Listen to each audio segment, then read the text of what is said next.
Kinder Morgan Incorporated, Group Number 5, Colton Butterfield, Connor Knowlton, Stephen Witten. Background and history. Kinder Morgan Energy Partners, KMP, was founded in February of 1997 with 175 employees and an enterprise value of approximately $325 million. Mr. Kinder and Mr. Morgan had a vision to build a different type of energy company by utilizing the Master Limited Partnership (MLP) financial structure as a growth vehicle, which was highly successful, making KMP the largest publicly traded pipeline limited partnership in America based on enterprise value. Early on, KMP grew mostly through acquisitions, purchasing assets such as refined petroleum pipelines, CO2 production fields, and transportation pipelines, interstate natural gas pipelines, bulk and liquid terminals. Later, KMP grew through expansions and new build projects. Kinder Morgan manages 84,000 miles of pipelines and approximately 180 terminals. Kinder Morgan is valued at $87.57 billion. The rationale of the transaction. It reduces the tax burden placed upon the business. It moderated the risk. It enhanced the shareholder value. It increased the reputation of the company. It had complete ownership control. And finally, it will give management more flexibility in how they choose to finance future growth. The LBO fund participants included Richard Kinder, Fraze Sarofin, and Mike Morgan. Goldman Sachs Capital Partners, the American International Group, also known as AIG, Carlyle Group, Riverton Holdings. Competing investors. Morgan Stanley and Blackstone contacted 35 parties, but none were interested in putting in a bid. People suspect that because of the bid that was already in, that it already had the backing of the company executives. I was just looking at the numbers. You can see that they're spending a lot of money on the taxes and the interest. So if you look at third quarter of 2016, they're spending $505 million, and you go back a quarter, they're spending $510, and then through the entire year of 2016, they're spending $500 million in just interest. And then when you look at their taxes, another big bunch is they're spending 191, 193, and 242 on taxes. And then when you look down at their net income, their last quarter, they actually end up in the negative. That's because they're spending too much more on the taxes and interest. And then also, when they went public, actually hurt them because they had to spend more on dividends.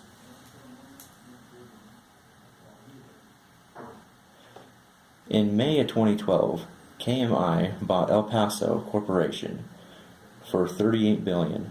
This made the company the largest midstream company in North America and natural gas network energy company in North America. In May 2013, KMP bought Campano for $5 billion. This allowed the company to expand their midstream services and allow more of their services to their customers, so it's more available for them. In November of 2014, in a $76 billion transaction, they would acquire all shares of KMP, KMR, and EPB. In November of 2006, shareholders filed a lawsuit against Kinder Morgan, claiming that their stock value was too low. After the $22 billion buyout, stocks were valued, at $107.50 per share. However, when Goldman Sachs did their own analysis to find out what their value, what it should have been, they found out it should have been $176 per share. And this outraged everyone. And finally, in November of 2010, the lawsuit was settled, and Kinder Morgan had to pay out $200 million to all their shareholders, sprouted equally. Now that Kinder Morgan is worth so much, they have huge amounts of taxes to pay. Investors are worried of how Kinder Morgan can continue to increase payouts from its partnerships, and they're wondering how they can get high returns for their projects. Their distributions are likely to lead MLPs into mergers or other deals. The size and composition of the financing. The transaction had a total book value of $22 billion. $2.8 billion of this was existing shares from Richard Kinder and other equity partners. This made it very difficult for a competing bid to be submitted, because without his share of the company, it would be nearly impossible to get total control.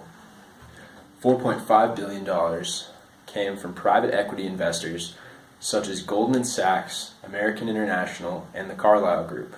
Many of these also advised on the transaction and were large investors in the corporation prior to the company being leveraged buyout.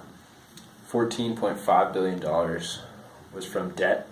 This debt was relatively inexpensive and made the transaction profitable and possible. Without that, it would not have been as competitive of a bid and would have been laden with expensive debt. As you can see, these are the current ratios. This snapshot was taken in November of 2016. Kinder Morgan has been down nearly 14% on the year. This is largely stemming from a hammered energy market and the expansion of emerging energies and renewable technologies. They currently have a market capitalization of $46.1 billion.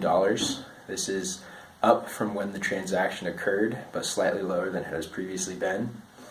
They have a price to book of 1.35 and an enterprise value of $87.57 billion. Overall, it appears that the company is currently undervalued based on its stock price and would be ripe for another LBO.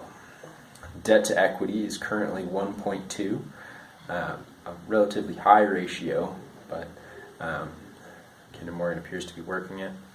Like I said, the price to book is 1.35, and it currently has an operating margin of nearly 20% at 17.82%.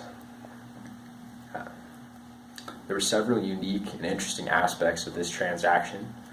It was the largest LBO since the RGR Nabisco LBO during the 1980s LBO craze. A couple reasons for this include cheap sources of financing and funding, a large influx in capital into the hedge fund and private equity markets, and expanding energy and pipeline interests. Another interesting aspect was initial talks were held with Goldman Sachs without the board knowledge. This created a bit of a rift at the board meeting when the transaction was unveiled, and Mr. Kinder has said in other interviews that he would do things differently in the future. Goldman had a potential conflict of interest as a large KMI investor, as well as an LBO advisor with a financial stake in the company. Goldman was clear to separate their various interests and divisions so that they wouldn't get in trouble for this transaction. Additionally, with pipelines being a large portion of U.S. infrastructure and crucial to the operation of our country's economy and transportation network, there were several regulatory issues associated with pipeline operations and ownership. Richard Kinder has a bit of a history in the industry, as he was previously a high-level executive of Enron. He got out before things turned sour and retained a large ownership stake in the company as proof of his commitment and belief in its continued profitability after the IPO transaction where the company went from private to public. Thank Thank you.